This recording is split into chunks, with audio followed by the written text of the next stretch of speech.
coming up on Omnivore, the future of agritech innovation, making food science cool on social media, and what it's like to host Dinner in Orbit.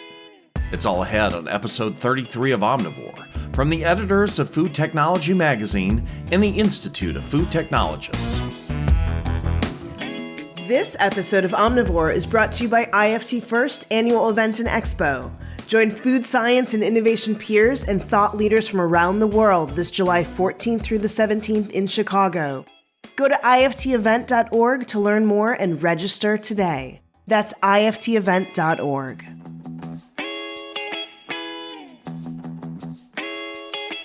Welcome to Omnivore from IFT and Food Technology, where we explore the intersection of business, science, and technology in the global food system. I'm Bill McDowell. If you want a pragmatic, science-based reflection on the future of agriculture, a conversation with Robert Saik is a great place to start. An outspoken expert on all things agricultural, Saik is an author, consultant, and entrepreneur who has the ear of technology and food system leaders ranging from Bill Gates to the Agriculture Minister of Nigeria.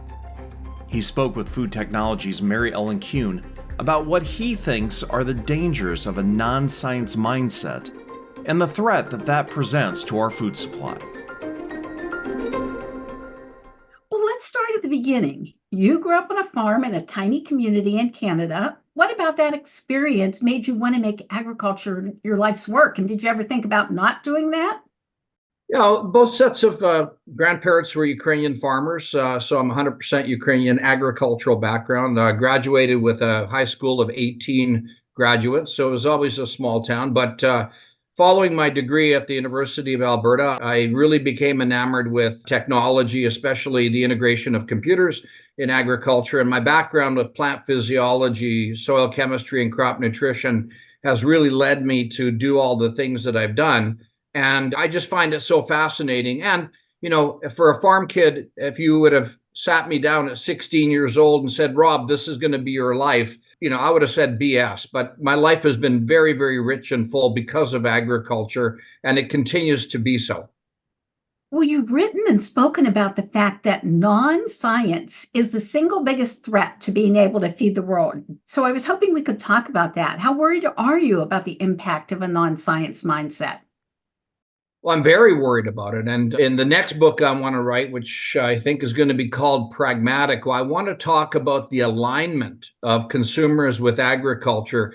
You know, consumers, if you ask them how much chemical do you want in your food, the answer will always be zero. Well, food is all chemistry.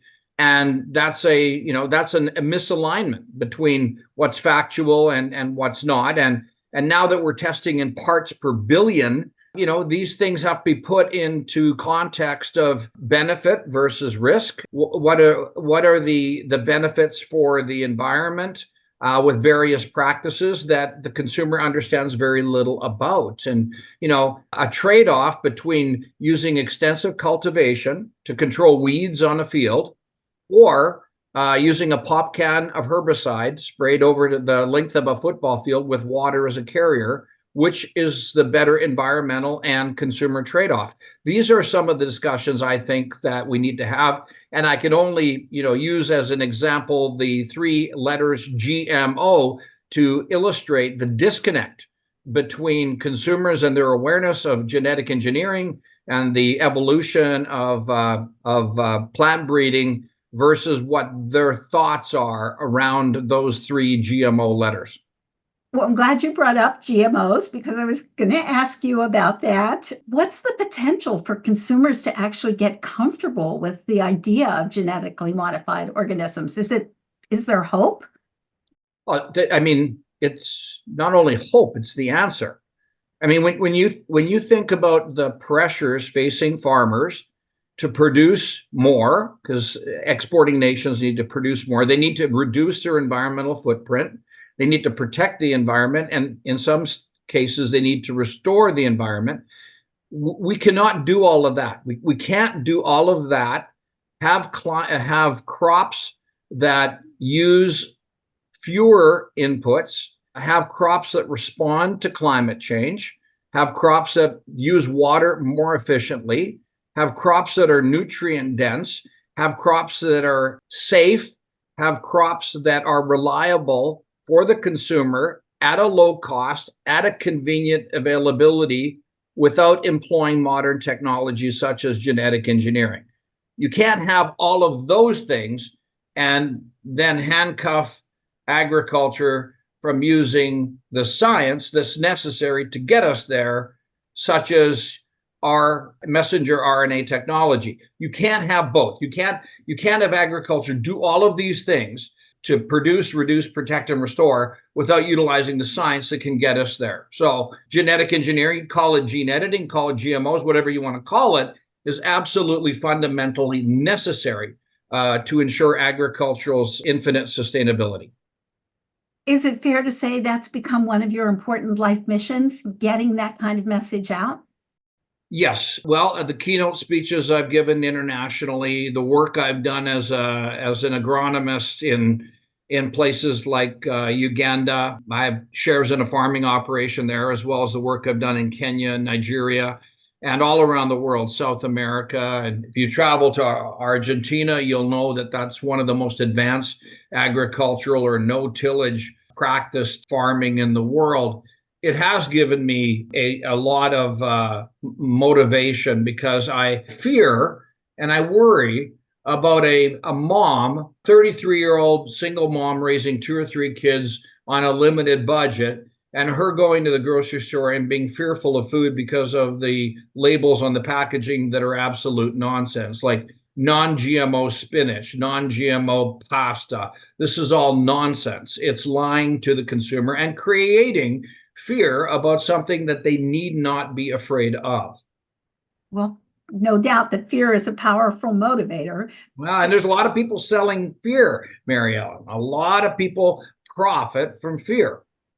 Well, I want to go back to a term that you used earlier in the interview, and that's the word pragmatist. When it comes to agriculture and the need to feed the world, what makes you a pragmatist? Well, the understanding about the basic science of agriculture. So if you're going to grow corn, it takes 1.5 pounds of nitrogen to grow a bushel of corn. So you're going to grow 200 bushels of corn per acre. You need to have 350 pounds of nitrogen per acre. This is pragmatically the truth. So that nitrogen has to come from somewhere.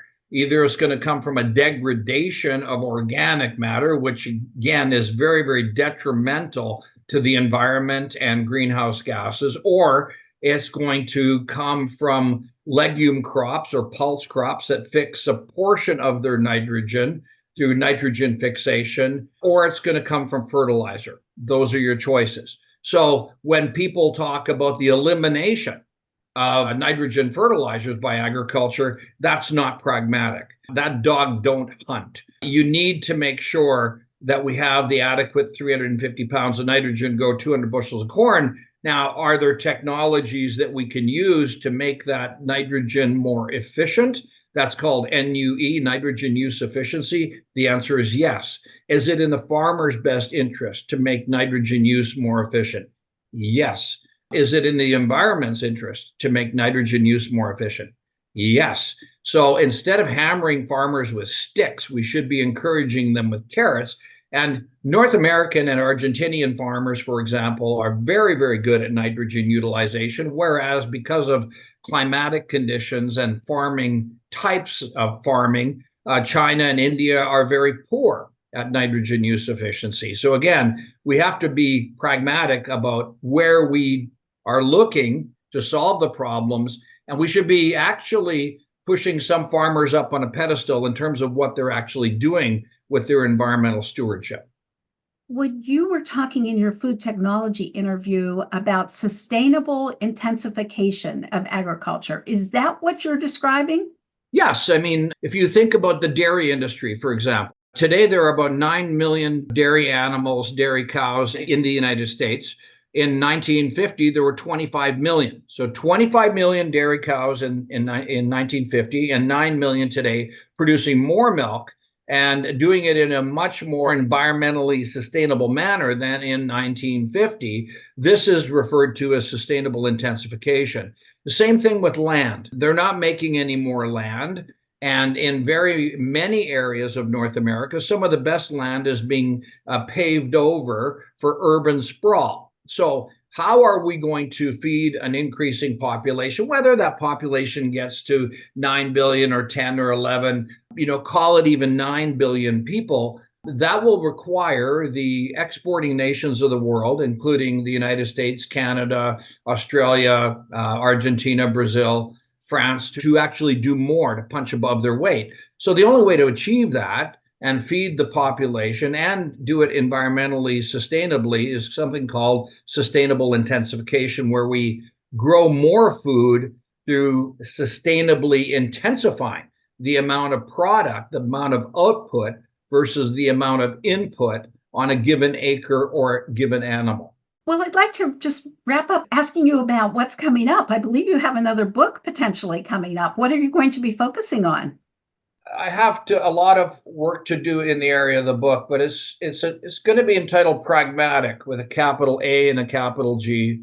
The book Pragmatic will look at the reality of agriculture in various parts of the world. So I'll call up my friend Roberto Pierietti from Argentina, where he's been practicing no-till for almost 40 years, and we'll talk about the pragmatism of no-tillage and how does that work. And then we'll talk to some folks down in Western Australia about drought tolerance and the pragmatism of how do we deal growing crops in very, very arid climates. And then I want to talk to some livestock people, because again, I think that the impression that consumers have about farmers with a straw hanging out of their mouth and a straw hat on and bib overalls and round fendered pickup trucks and a little red barn in the background is totally out of sync with the reality of modern agriculture. If you sit in a tractor or a combine or a sprayer today, that's like sitting in the cockpit of an F-17 fighter. I mean, the amount of computing inside of farms is truly incredible. And I'd like to try to bridge that gap of understanding. Well, that sounds fascinating. We'll look forward to that. And again, thank you so much for chatting with the Omnivore podcast today. Oh, thanks for having me, Mary Ellen. It's always a pleasure to be working with you folks.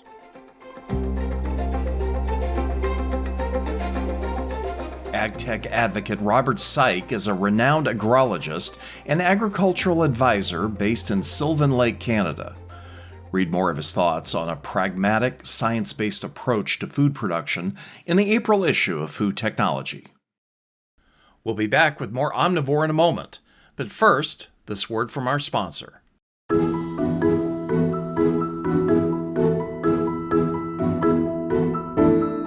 IFT First annual event and expo, July 14th through the 17th in Chicago, attendees will experience the science of food like never before.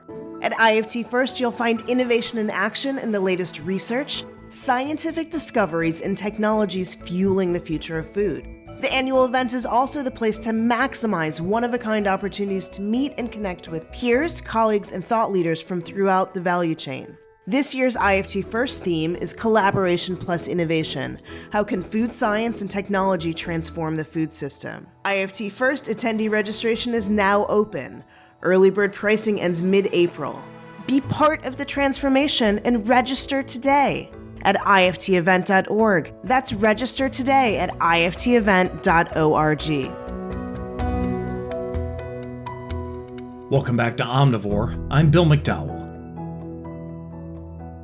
When a lab-coated Brittany Towers Lewis slides into view on screen, she's already on fire. In her popular 60-second TikTok and Instagram videos, the 34-year-old food scientist delivers quick-hit lessons in everything from why popcorn pops to ensuring a safe storage temperature for leftover rice. Branding herself as the Black Food Scientist, Towers Lewis has built an audience of 141,000 followers on Instagram and more than 86,000 on TikTok. She tells science and technology editor Julie Larson-Brisher that her mission is to make food science less boring and more accessible to the general public. Well, this is a great opportunity to talk with the TikTok celebrity, Brittany. So who is Brittany Towers Lewis, aka the Black Food Scientist? Great question. Brittany Towers Lewis. So I did. Yeah, Lewis. Yes. Yeah. Lewis is my official last name. So I am a food scientist. It's funny because people always ask me, like doing social media, they're like, are you actually a food scientist? And I was like, yeah, that's actually what I do. So like some people on the internet pretend that they're something, but they're actually not. So I've been in the food industry for over 10 years. I majored in food science at Ohio State University. So I have a bachelor's and master's degree in food science. I actually didn't start out as a food science major, didn't know food science existed. I was a biology major until the middle of my junior year. And I changed my major like near the end of college, which is kind of crazy. But I always tell people that it's never too late to do something that you're really passionate about. And that's like a real testament to what I did. And I'm so glad that I changed my major because I absolutely love food science. Like it's so fun. It actually helped me understand science a lot better because food is something that I eat every day and that people eat every day. So it made science more relatable and more tangible for me. So glad that I found it. I've had a few different careers within the food industry, all spanning mostly with product development. So helping create new products for people, which I really love. It's really fun to work on something and then see it at the store and then having people buy it. So that's always the best part. Well, now, what was the trigger? What was the moment that you went, nah, biology, nah? Yeah, so I started getting into like the major classes and I was taking one, it was on like evolutionary biology. It was so boring. I was like, this class, I could not pay attention. I was like, this class is the most boring class I've ever taken in my life. And this is not something that I'm interested in. Like, there are definitely people that are interested in it. I was not one of those people. So I was like, I need to make a change because I need to do something that I actually really enjoy and that I find interesting and that I'm at least somewhat passionate about. So funny, my mom actually told me about the food science major when I was a freshman in college. It was in the College of Agriculture. I was like, Mom, I'm not trying to be a farmer. Like, I don't want to major in food science. Ignored it. I revisited it because I was thinking about nutrition. I was like, that's something I'm interested in. I was like, food science. Maybe I'll like go revisit food science again. I talked to one of the advisors there and I was like, this is probably where I should be. The first food science class I took, because I had all the prereqs, thankfully. So that was like not as much of a hurdle to go into food science. The first food science class I took, we made ice cream. We got to pick our kind of like the experiment we got to do. So my group made ice cream with different types of sugar to see how the ice cream would turn out depending on the type of sugar you use. And I was like, yep, this is the place I need to be. I absolutely love ice cream. So I was like, oh, I get to like make food. This is great. I get to eat it. Wonderful. Well, during your career so far, what's your favorite product development moment? When I got out of school, I started working on Gatorade, which is a really cool brand to work on, especially for someone that like likes fitness. I had like just got into running then. So like the day before I graduated grad school, I actually ran my first half marathon, which was a lot of fun. So I was like, oh, cool. I get to like work on Gatorade as a brand. And so I've worked on US Gatorade and I got to develop flavors, which is always fun to develop new flavors. And then I worked on international Gatorade and actually launched, which I don't think it's around anymore, but internationally, like in Latin America, launched a new platform called the Gatorade Football Formula, football being soccer. So soccer is the biggest sport in the world, which was really cool. Soccer is not a sport that I necessarily played or knew a lot about. But I got to go to Mexico, got to go to Brazil and like talk to a lot of players about their needs. So the product was meant since in soccer, they don't get a lot of breaks like in football or basketball to take in either hydration or energy. So the product was meant to give them the energy they needed for a full 90 plus minutes for a match. So that product was really fun. I learned a lot about soccer, a lot about players. So I just thought that was really fun to work on. When did the light bulb go on for you in terms of using social media to communicate food science concepts? During the pandemic, I like in 2020, I think as kind of a lot of the vaccines are rolling out, I noticed obviously on the internet, there's a lot of misinformation. But in general, I noticed a lot of people were scared because they were like, all this stuff is coming out. I'm hearing all this information. And science, I don't get it. It's big, scary, confusing. And I don't understand. I don't know who to trust. Science isn't for me, things like that. And I'm like, what can I do? Because before that, I would do a lot of stuff with like kids in high school, kind of like we would bring food science and the food industry to them. And it'd be really exciting to see kids be like, oh, this is another avenue of science that I can go into. I don't have to be a chemist mixing stuff together. You can actually do something that's a little more creative in a sense within science. So I was like, okay, what can I do? I find food science very relatable to people without a science background because everyone has to eat. So it's very easy to relate science concepts to food because a lot of people cook. A lot of people do things that they don't realize have a science backing when they're cooking. They're like, I don't know why I'm doing this, but when you like tell them, they're like, oh, now I get it. So I was like, I'm gonna just start doing stuff on social media. I like had a social media page. I don't really know what I was trying to do with it. It wasn't really food science focused. It was more just food focused. And I was like, I should use like kind of like a niche because food science is very niche to help teach people.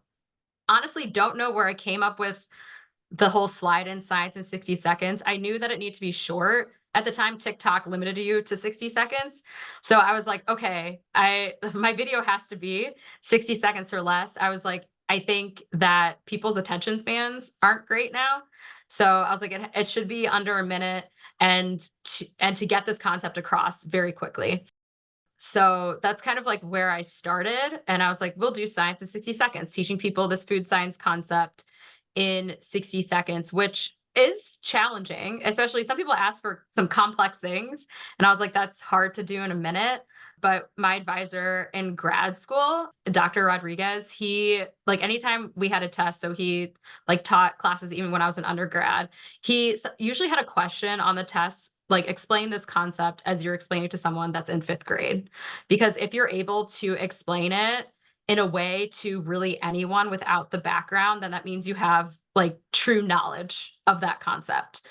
And I've taken that with me like throughout my entire life because I believe that science should be accessible and is for everyone. Like I think a lot of times people think science isn't approachable because they're like, people are using these huge words. I don't know what any of this means. But you don't have to do that. You can kind of explain things in a way that everyone can understand it. What lasting impact do you hope to have on the food system? You know, the reason I started the page was to, I think, get people more interested in science and not think of science as something boring or scary or not for me. And the more people that I bring along with that, I think is really what I would do, what I set out to do. And I think I'm already doing that. There's a lot of people that are like, I love these videos. I always learn something, which is really important to me because I think in the social media world, I think there's like two facets of social media, like obviously entertainment, you're just like mindlessly scrolling. But when you find something, when you actually learn something, because I've learned a lot of stuff on YouTube, on TikTok, Instagram, when you learn something that you can kind of take to your daily life and then use that's amazing. And I was like, I watched this video for a minute and I took something away that either I learned and that's really cool. And now I think science is interesting and maybe I want to research it more, which I always encourage people like that follow me. Like if they have, because someone's like, people are always asking, do you have any like journal articles like on this or just a lot of things. And I'm like, yeah, like look this up or do this. I love when people are like, I want to learn more. So yeah, that's like kind of that's amazing. I don't really know how to track like how many people are actually learning, but I love like when people either like send me a DM, comment on a video, just saying like, thank you, or just, I learned something today. I didn't know that. That's great. For her day job, social media maven Brittany Towers Lewis is lead product developer in the sauces and condiments division of Kraft Heinz. You can learn more about her and 5 other food system influencers in the April issue of Food Technology.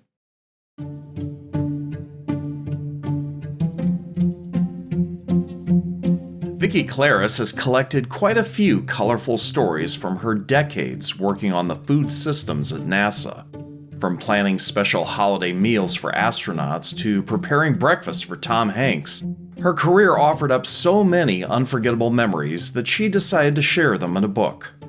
Food Technology's associate editor Emily Little chatted with Kloeris about her new memoir, Space Bites: Reflections of a NASA Food Scientist. Vickie, I am so excited to talk to you today about your upcoming book. Thank you. So let's start at the beginning. What inspired you to write this memoir? Well, there was really several things, but as far as my IFT connection, it was to make people more aware of food science as a career path. I really just stumbled into food science when I was a senior microbiology major in college. I didn't really know about food science at all, and I took a food micro course as an elective and learned about it. And I just think that there's a lot of people who know about being a chef, about the culinary aspect of food, and about the dietetics or nutrition aspect. But I think that there's a lot of people who don't know about food science. So that's one of the reasons I wrote the book. And I also wanted to make people aware of some of the different types of expertise that go into a space mission, because I think most people think about, when they think about NASA, they think about engineers and astronauts, and they don't think that they aren't aware that there's lots of other expertise that's required to make a space mission successful. So you served as the manager for the shuttle food system for 29 years and then later with the ISS. How have you seen those systems evolve over that time? Well, they have two ways mainly. One is the amount of variety in the food system had to increase significantly when we went from shuttle to the space station era, because shuttle missions were very short, but 2 weeks typically.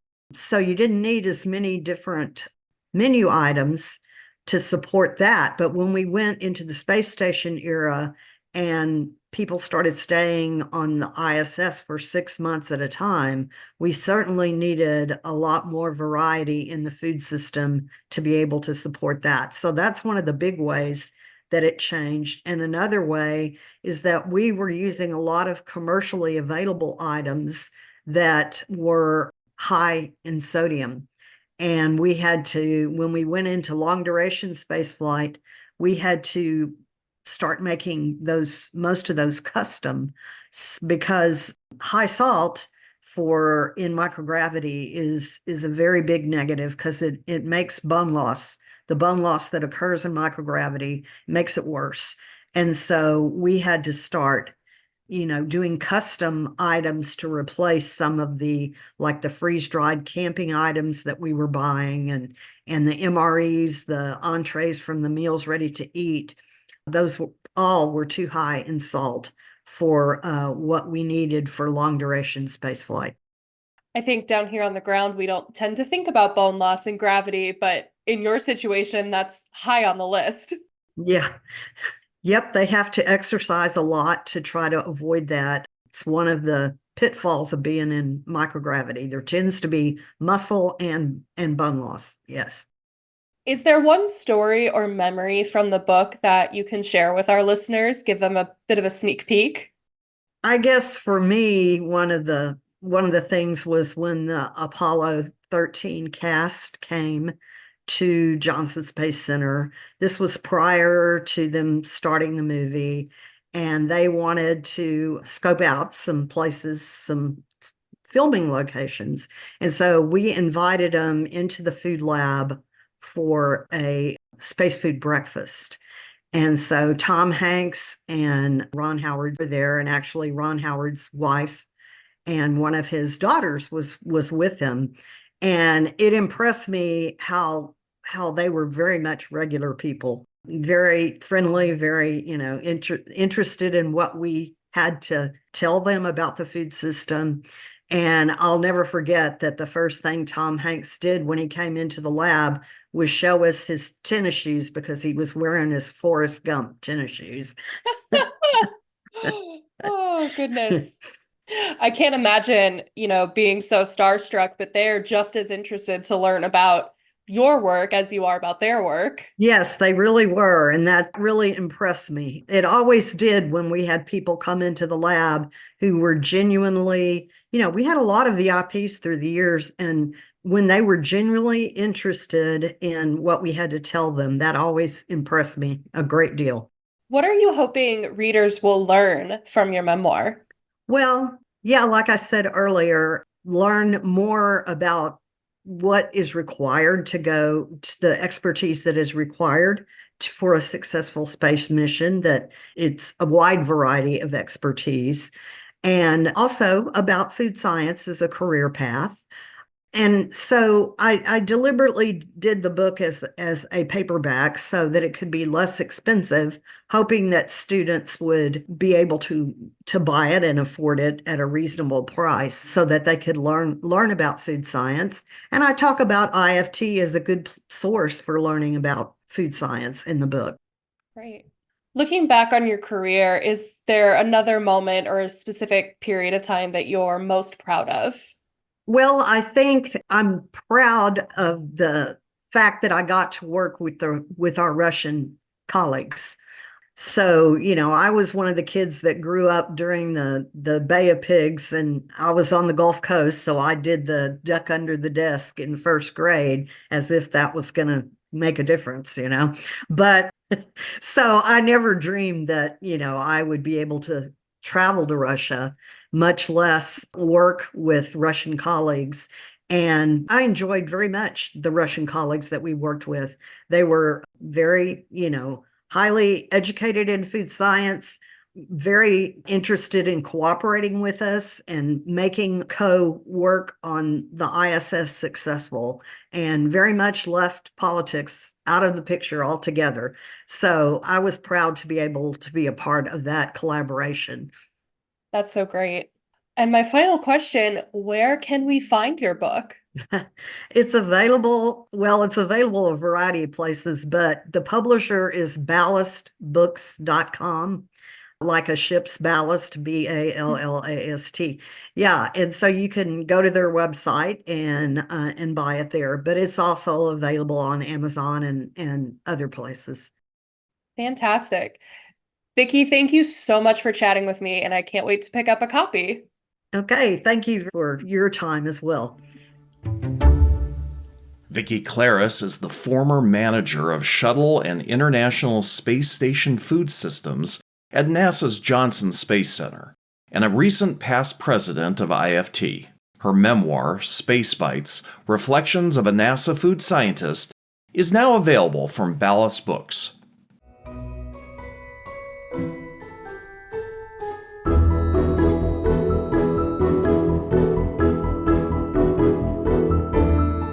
Thank you to this episode's sponsor, IFT First Annual Event and Expo.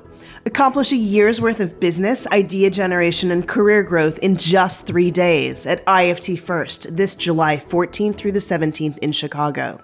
Register today to maximize savings and capitalize on early bird pricing. Go to iftevent.org today. That's iftevent.org. And that wraps up this episode of Omnivore. Thanks again to all our guests and my colleagues at Food Technology. Omnivore is produced and distributed by the Institute of Food Technologists. If you enjoyed today's show and want to learn more about Food Technology Magazine or how to join the conversation by becoming an IFT member, visit ift.org/membership. For more in-depth discussion about innovation in the science of food, check out IFT's other podcast, Side Dish, on the News and Publications page of ift.org. If you have comments or suggestions for future shows, just send us an email. The address is editors@ift.org. For the entire team at Food Technology and IFT, I'm Bill McDowell. Thanks for listening, and join us again for our next episode. This is Omnivore.